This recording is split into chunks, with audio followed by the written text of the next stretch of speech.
A young mother's desperate struggle on a crowded flight captures everyone's attention, but what happens next will leave you speechless. The crying pierced through the airplane cabin like a siren, causing heads to turn and passengers to shift uncomfortably in their seats. Rachel Martinez clutched her 6-month-old daughter, Sophia, closer to her chest, whispering desperate apologies to anyone within earshot. The baby's wails seemed to echo louder in the confined space of the economy section, and Rachel could feel the weight of judgmental stares boring into her back. "Please, sweetheart, please," she whispered, bouncing Sophia gently, while tears of exhaustion threatened to spill from her own eyes. The young mother had been awake for nearly 36 hours straight, having worked a double shift at the diner before catching this red-eye flight from Los Angeles to Chicago. The ticket had cost her every penny of her savings, but she had no choice.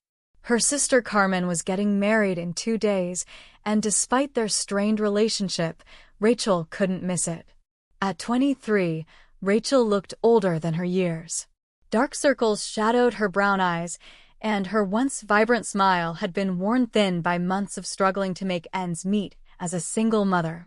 Her ex-boyfriend had disappeared the moment she told him about the pregnancy, leaving her to navigate parenthood alone in a studio apartment that barely qualified as livable.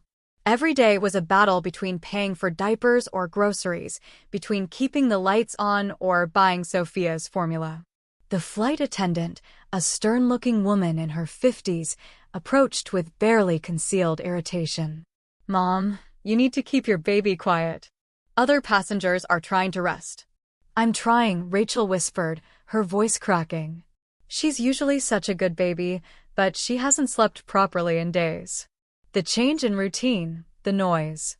She trailed off, knowing her explanations sounded like excuses.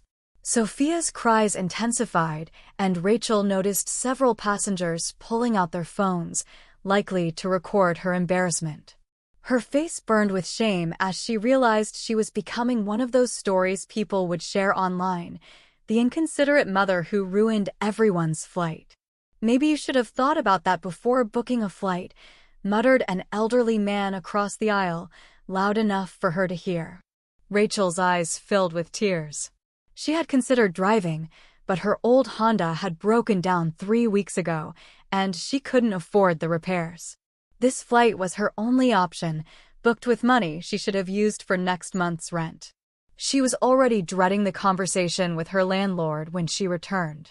Just when Rachel thought she'd hit rock bottom, a stranger's unexpected kindness changes everything, but is it too good to be true? Just as she was about to retreat to the airplane bathroom to try calming Sophia in private, a gentle voice spoke beside her. "Excuse me, would you mind if I tried something?" Rachel looked up to see a man in an expensive-looking navy suit, probably in his early 30s, with kind blue eyes and perfectly styled dark hair. Everything about him screamed wealth and success, from his Italian leather shoes to the platinum watch on his wrist. He was the type of man who belonged in first class, not squeezed into economy seating. "What?" Rachel stammered, confused by his unexpected offer. "I have experience with babies," he said with a warm smile. "My sister has 3 kids, and I've learned a few tricks over the years. Sometimes a different voice or a touch can help." "Would you trust me to try?" Rachel hesitated. She had learned to be wary of strangers, especially men who showed sudden interest in her and Sophia. But something about his demeanor felt genuine, and she was desperate enough to try anything. "Okay," she whispered, carefully transferring Sophia into his arms. The moment the baby settled against his shoulder, something magical happened. Within seconds, Sophia's cries softened to quiet whimpers and then to complete silence. The man's large hand moved in gentle circles on her tiny back, and he hummed a soft melody that seemed to work like a lullaby. "How did you?" Rachel breathed, amazed by the sudden peace. "Like I said, lots of practice," he replied quietly, continuing his soothing motions. Sometimes babies just need a change of scenery, or in this case, a change of arms. Around them, the cabin had settled into grateful quiet. Passengers who had been glaring moments before now watched with curiosity and approval. The flight attendant even smiled as she passed by, nodding appreciatively at the resolved situation. "What's her name?" the man asked, still holding Sophia with practiced ease. "Sophia," Rachel replied, studying his face. There was something familiar about him, though she couldn't place where she might have seen him before. "And I'm Rachel. I can't thank you enough for this." I was about to have a complete breakdown. "Nice to meet you both." "I'm James," he said, then added with a chuckle, "and don't mention it. We've all been there. Maybe not with a baby, but we've all had those moments where everything feels overwhelming." As Sophia drifted toward sleep against James' shoulder, Rachel found herself relaxing for the first time in days. She watched how naturally he held her daughter, how his expensive suit jacket was now wrinkled and slightly damp from baby drool. Yet he didn't seem to care at all. "You're not sitting in economy, are you?" she asked, suddenly realizing he was far too well-dressed for their section of the plane. James smiled mysteriously. "Let's just say I like to mix things up sometimes. First class can be predictable." There was something in his tone that made Rachel wonder if there was more to his story, but she was too grateful and exhausted to press further. The gentle hum of the airplane engines, combined with the first peaceful moment she'd had in weeks, began to make her eyelids heavy.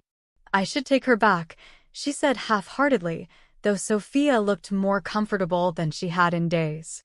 "She's fine here if you want to rest," James offered. "I don't mind holding her." "You look like you could use some sleep." Rachel wanted to protest, to maintain her independence and not accept help from a stranger, but her body was betraying her. The combination of exhaustion, relief, and the first kindness she'd experienced in months was overwhelming her defenses. "Are you sure?" she asked, her voice already thick with impending sleep. "Absolutely. Rest. I've got her."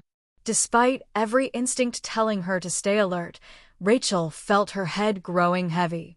The warmth radiating from James, the steady rhythm of his breathing, and Sophia's peaceful silence created a cocoon of safety she hadn't felt in months.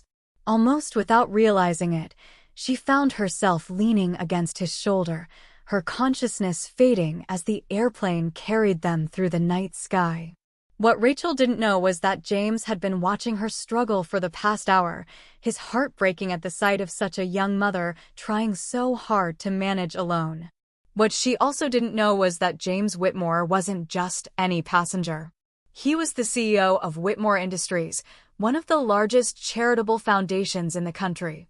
And this chance encounter was about to change both their lives in ways neither could imagine. Rachel stirred awake to the gentle announcement that they would be landing in Chicago in 30 minutes. For a moment, she was disoriented, wondering why she felt so warm and comfortable. Then the reality of her situation crashed back. She was still leaning against James's shoulder, and Sophia was sleeping peacefully in his arms, completely content. "Oh my God, I'm so sorry," she whispered urgently, sitting up quickly and immediately missing the warmth. "I can't believe I fell asleep on you. You must think I'm completely inappropriate." James smiled, seemingly unfazed by her embarrassment. "You were exhausted. Both of you needed the rest." Sophia only woke up once, and I managed to keep her calm. He carefully transferred the sleeping baby back to Rachel's arms. "She's an angel when she's peaceful like this." Rachel looked down at her daughter's serene face, marveling at how different Sophia looked when she wasn't crying from stress and overstimulation. "She really is. It's just been so hard lately. Everything feels like it's falling apart, and I'm barely keeping my head above water." The words tumbled out before she could stop them, and Rachel immediately regretted the overshare. This stranger didn't need to hear about her problems, no matter how kind he had been. "Want to talk about it?" James asked gently, his blue eyes showing genuine concern. "Sometimes it helps to tell someone who's not involved in your situation." Rachel hesitated. She had learned to keep her struggles private, partly from pride and partly from the painful experience of people who offered help only to disappear when things got difficult. But something about James's demeanor made her feel safe. "I'm a single mom," she began quietly, glancing around to make sure other passengers weren't listening. "Sophia's father left when I told him I was pregnant. I work at a diner in LA, pulling double shifts just to afford our tiny apartment. My car broke down. I'm behind on rent, and I used my last savings for this plane ticket because my sister is getting married." She paused, fighting back tears. "The worst part is Carmen and I haven't spoken in 2 years. We had a huge fight when I got pregnant because she thought I was throwing my life away. She only invited me because our mother guilt-tripped her into it. I don't even know why I'm going, except that she's the only family I have left since Mom died." James listened intently, never interrupting or offering empty platitudes. When she finished, he was quiet for a moment, processing her words. "That takes incredible courage," he said finally. "Raising a child alone, working multiple jobs, and still making the effort to repair a relationship with your sister. You're stronger than you realize." Rachel looked at him skeptically. "You don't know me. For all you know, I could have made terrible choices that led to the situation." "Maybe," James acknowledged. "But I've been watching you since we took off. The way you apologized to every passenger. How gently you handle Sophia even when you're stressed. The fact that you're going to a wedding where you might not be welcome just because it's family. Those aren't the actions of someone who makes terrible choices. Those are the actions of someone who cares deeply about doing the right thing." His words hit Rachel harder than she expected. When was the last time someone had said something genuinely kind about her character? Her ex-boyfriend had constantly criticized her decisions. Her boss at the diner treated her like she was disposable, and even her own sister had made her feel like a failure. "What about you?" she asked, deflecting the attention away from herself. "You never told me what you do for work, and you still haven't explained why someone who can obviously afford first class is sitting back here in economy with the rest of us peasants." James's expression grew thoughtful, and Rachel sensed there was something he wasn't telling her. "I work in business," he said vaguely. "And sometimes I prefer economy because you meet more interesting people back here. First class can be full of people who've forgotten what real life looks like." "That's a very diplomatic non-answer," Rachel observed, studying his face. "Are you some kind of mystery man? Should I be worried that I fell asleep on a stranger's shoulder?" "Nothing dangerous, I promise," James laughed. But Rachel noticed he still hadn't given her a straight answer.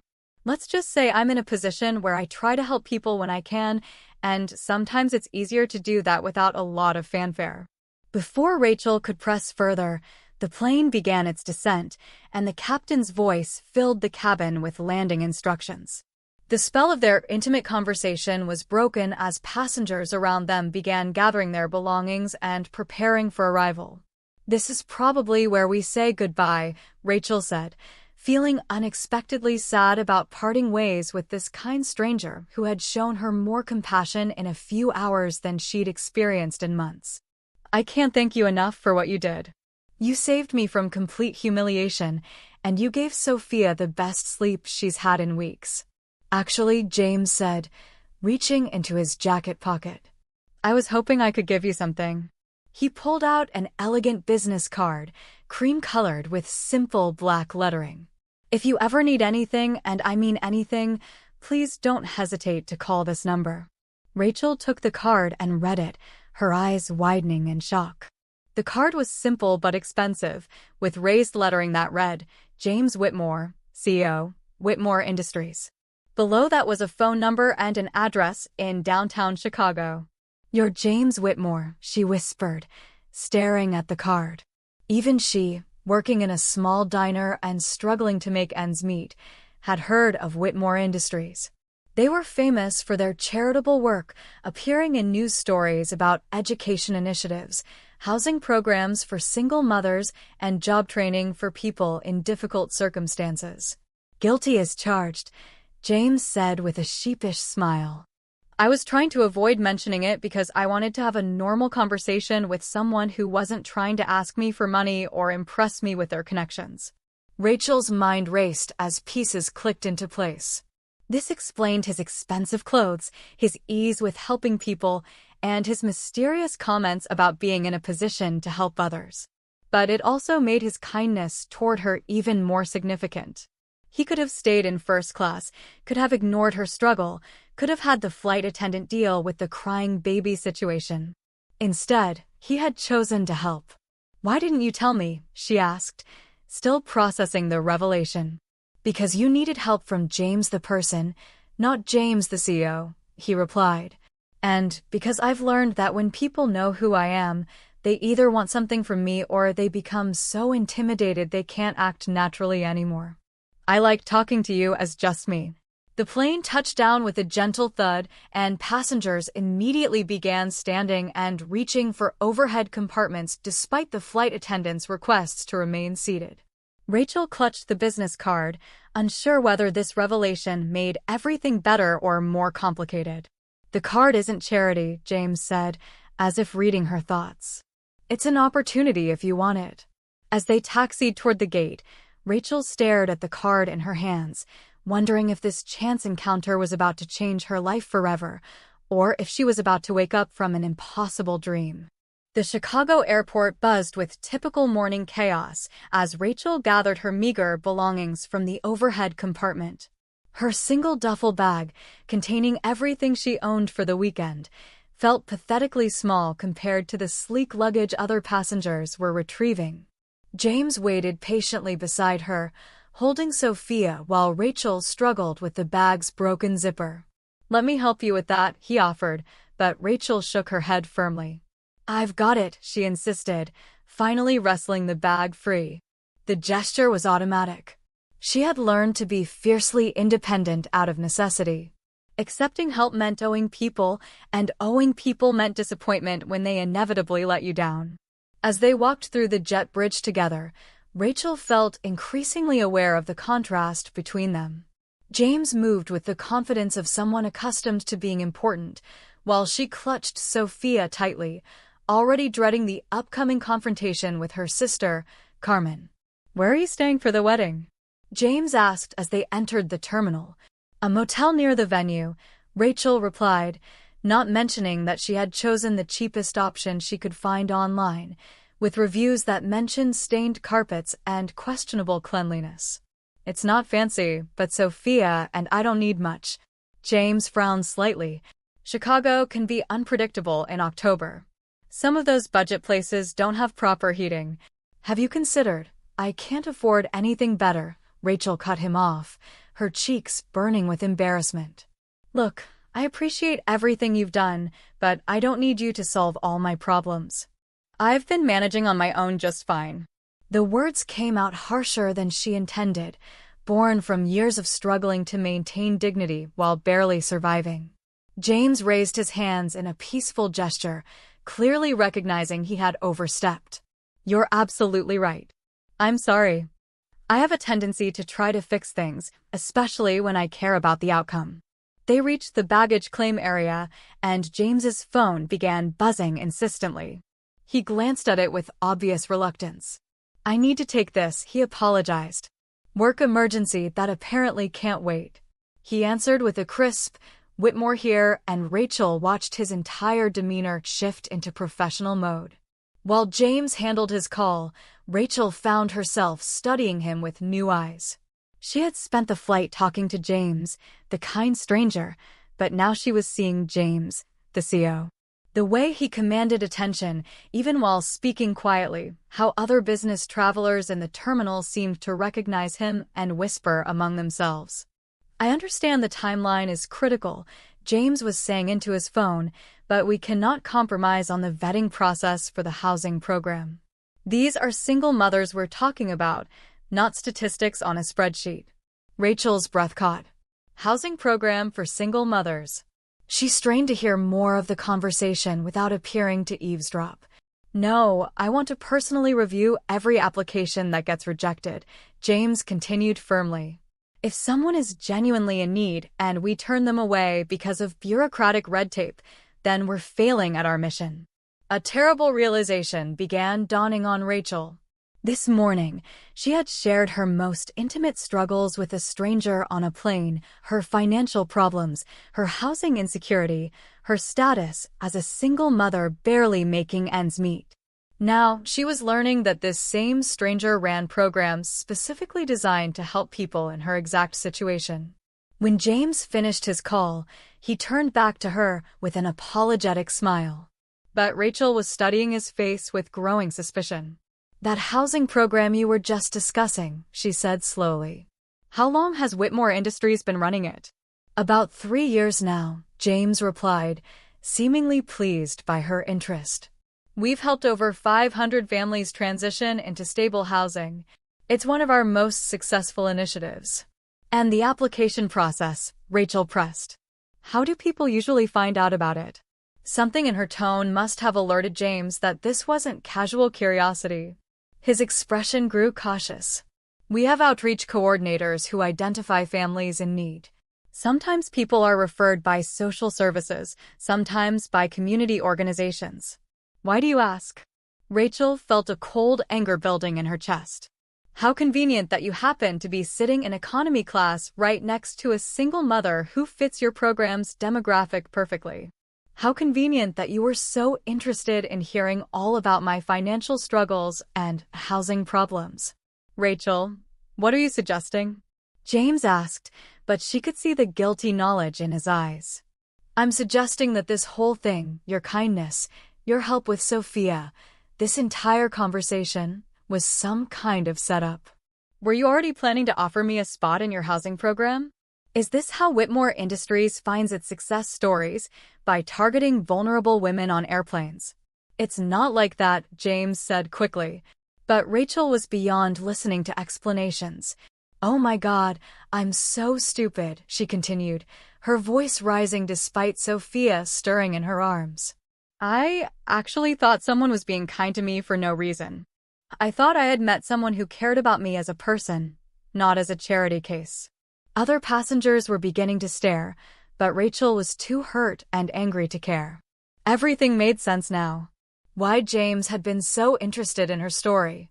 Why he had been so careful not to reveal his identity. Why he had given her his business card with such mysterious promises. "You want to know the worst part?" she said, tears of humiliation burning her eyes. "For a few hours, I actually felt like I was worth something. Like maybe I wasn't just some pathetic single mom who couldn't get her life together. But this whole time, you were just evaluating me like some kind of case study." "That's not true," James said, stepping closer. "Yes, I was traveling to personally oversee our Chicago programs. And yes, I sometimes take economy flights to stay connected with the people we serve. But helping you wasn't calculated, Rachel. It was human decency. And getting to know you, that was genuine." "I don't believe you," Rachel replied, though something in his voice made her want to. "People like you don't just randomly help people like me, unless there's something in it for them. What were you planning to do?" "Follow me to my sister's wedding and document how your charity changed my life." James ran a hand through his hair, looking genuinely distressed. "I can see how this looks, but you're wrong about my motivations. Yes, I'm passionate about helping single mothers because I've seen what they go through. My own mother raised me alone after my father left when I was 7. She worked 3 jobs just to keep us housed and fed." This revelation stopped Rachel's angry tirade cold. She studied James's face, seeing something raw and vulnerable that hadn't been there before. "Every woman we help through our programs reminds me of her," James continued quietly. "Of the nights she cried herself to sleep, thinking she was failing me. Of the time she went hungry so I could eat. Of the way she held her head high even when the world treated her like she was somehow less worthy because she was raising a child alone." Rachel felt her anger wavering, but the hurt was still too fresh. "Even if that's true, it doesn't change the fact that you weren't honest with me. You let me pour my heart out to you while knowing you could fix all my problems with a phone call. And if I had told you who I was from the beginning," James challenged, "would you have talked to me the same way?" Would you have let me hold Sophia, or would you have assumed I had ulterior motives? Rachel opened her mouth to argue, then realized he was right. If she had known he was a billionaire CEO with charitable programs, she would have been either suspicious of his intentions or too intimidated to be herself. But before she could respond, Sophia began crying again, the stress and raised voices disturbing her peaceful sleep. The sound cut through Rachel's emotional turmoil, reminding her that she had more immediate concerns than sorting out her complicated feelings about James Whitmore. "I have to go," she said, adjusting Sophia in her arms. "My sister is expecting me, and I've already made enough of a scene in public for one day." "Rachel, please," James called as she started walking away. "Let me explain everything properly." "Let me," but Rachel kept walking, her heart breaking with every step, wondering if she had just walked away from the answer to all her prayers, or if she had narrowly escaped becoming someone's charity project. The motel room was every bit as depressing as Rachel had expected. The carpet bore mysterious stains. The heater rattled ominously, and the thin walls meant she could hear every conversation in adjacent rooms. But none of that mattered as much as the ache in her chest from walking away from James at the airport 2 days ago. Rachel sat on the lumpy bed, trying to fix a run in her only nice dress, a simple navy blue piece she had worn to job interviews and her mother's funeral. Sophia lay on the bed beside her, finally content after a difficult night in the unfamiliar environment. Tomorrow was Carmen's wedding, and Rachel still hadn't decided if she actually had the courage to show up. Her phone buzzed with a text from her sister. "Rehearsal dinner is at 7. You're still coming to the wedding tomorrow, right?" The message was polite but distant, carrying none of the warmth Rachel remembered from their childhood. She typed and deleted several responses before settling on, "Yes, I'll be there." What she didn't tell Carmen was that she had spent the last 2 days replaying every moment of her conversation with James, wondering if she had been completely wrong about his intentions. The hurt was still there, but so was a growing regret that she might have thrown away something genuine because of her own defensive walls. A knock at the door interrupted her brooding. Rachel peered through the peephole, expecting to see the motel manager or perhaps a pizza delivery for the wrong room. Instead, she saw Carmen standing in the hallway, looking elegant in a cream-colored coat that probably cost more than Rachel's monthly rent. "Carmen," Rachel opened the door, shocked. "What are you doing here?" Her sister stepped inside, surveying the shabby room with barely concealed dismay. "I came to talk to you before tomorrow. We need to clear the air." Rachel bristled automatically. "If you're here to tell me I don't belong at your wedding, just save us both the time." "Actually," Carmen said, sitting carefully on the room's single chair, "I'm here to apologize and to tell you something that might change how you feel about a lot of things." This wasn't the conversation Rachel had been expecting. Carmen had always been the successful sister, the one who went to college, got the good job, married the right man. She had never apologized for anything, especially not to Rachel. 2 years ago, when we had that fight about your pregnancy, Carmen began, "I said terrible things. I called you irresponsible, said you were throwing your life away, accused you of being selfish for having a baby you couldn't afford." "I remember," Rachel said quietly, the old wounds still tender. "What you don't know is that I was pregnant, too," Carmen continued, her voice barely above a whisper. "Michael and I had been trying for months. When I found out you were having Sophia, I was so angry because it felt like you got something I wanted so desperately, and you didn't even plan for it." Rachel stared at her sister, processing this revelation. "Carmen, I had no idea." "I lost the baby 2 weeks after our fight," Carmen interrupted, tears flowing freely now. "And instead of calling you, instead of apologizing and asking for support, I buried myself in work and wedding planning and pretended everything was fine. I've spent 2 years being angry at you for having what I couldn't keep." The sisters sat in silence for a moment, both crying for different reasons. Rachel reached for Carmen's hand, and for the first time in years, her sister didn't pull away. I'm so sorry, Rachel whispered.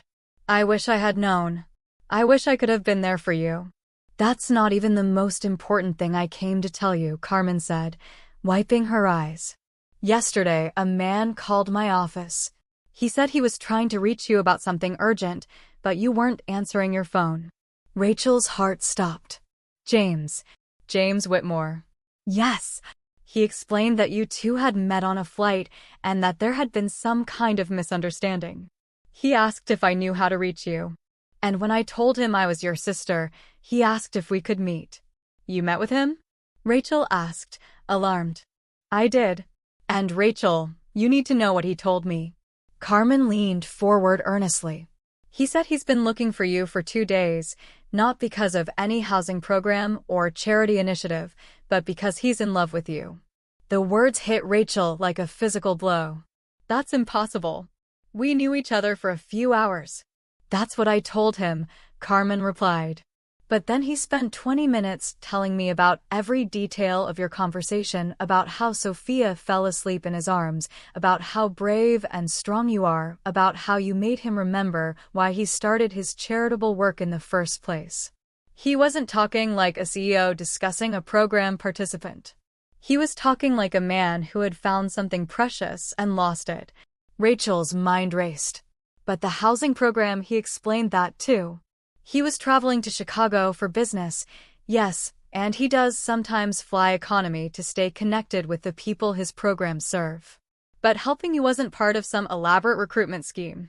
He said he gave you his card because he wanted to see you again, not because he wanted to evaluate you for charity. Then why didn't he just tell me that? Carmen smiled sadly. Because he was afraid you'd think he was trying to buy your affection with money and programs. He said he's dealt with too many people who only saw him as a wallet, and he wanted you to know him as just James first. Rachel felt her carefully constructed anger crumbling. Even if that's all true, we come from completely different worlds. He's a billionaire CEO, and I'm a single mom who can barely afford this horrible motel room. That's the other thing, Carmen said, pulling out her phone. He asked me to show you this. She opened a news article from 3 years ago with the headline, Whitmore CEO establishes single mother housing initiative in memory of late mother. Below was a photo of James at a ribbon-cutting ceremony, standing next to a modest apartment building. Read the quote, Carmen instructed. Rachel read aloud, My mother, Maria Santos Whitmore, raised me alone after my father abandoned us when I was 7. She worked 3 jobs to keep us housed and fed, often going hungry herself so I could eat.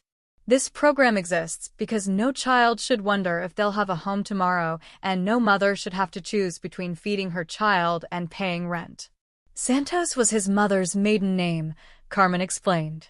She was a single mother from East LA who cleaned offices at night and worked in a factory during the day. James grew up in poverty, Rachel. He understands your world because he lived it. Rachel sank onto the bed, overwhelmed by this new information. Everything she thought she knew about James was shifting, revealing a picture of someone who truly understood struggle and chose to help others because of it, not despite it. There's more, Carmen said gently. He's here in Chicago.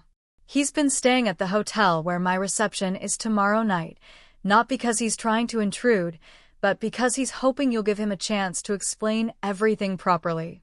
He's at your wedding venue? I invited him, Carmen admitted.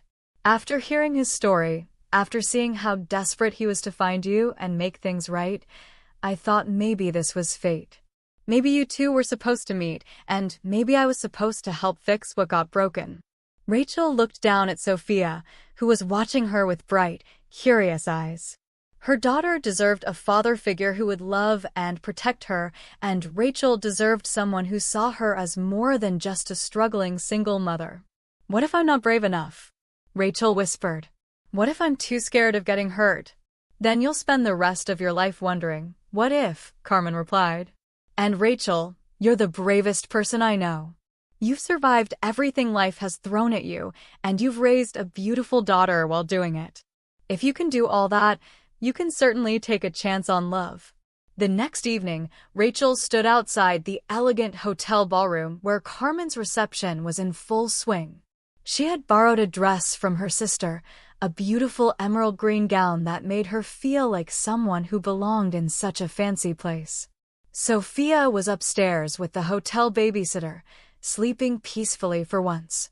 Through the glass doors, Rachel could see the celebration inside. Carmen looked radiant in her wedding dress, dancing with her new husband, while guests mingled around elegant tables decorated with white roses and gold accents.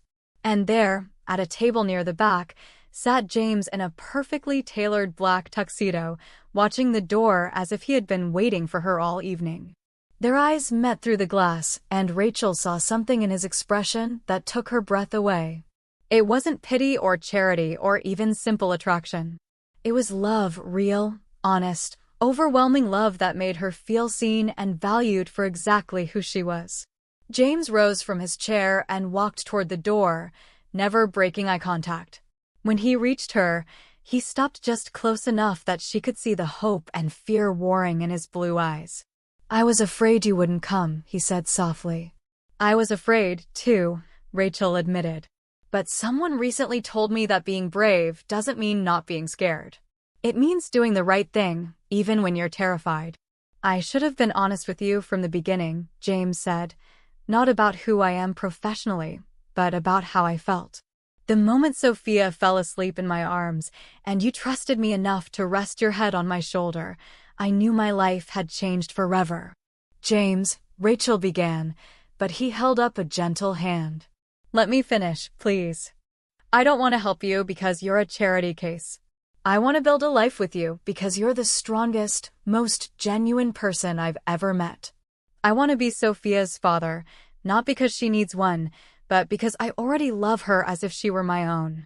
And I want to wake up every morning knowing that I get to spend another day with the woman who reminded me what really matters in life." Rachel felt tears streaming down her cheeks, but for the first time in months, they were tears of joy instead of despair. "I love you, too," she whispered. "I think I started falling for you the moment you took Sophia in your arms and made her feel safe.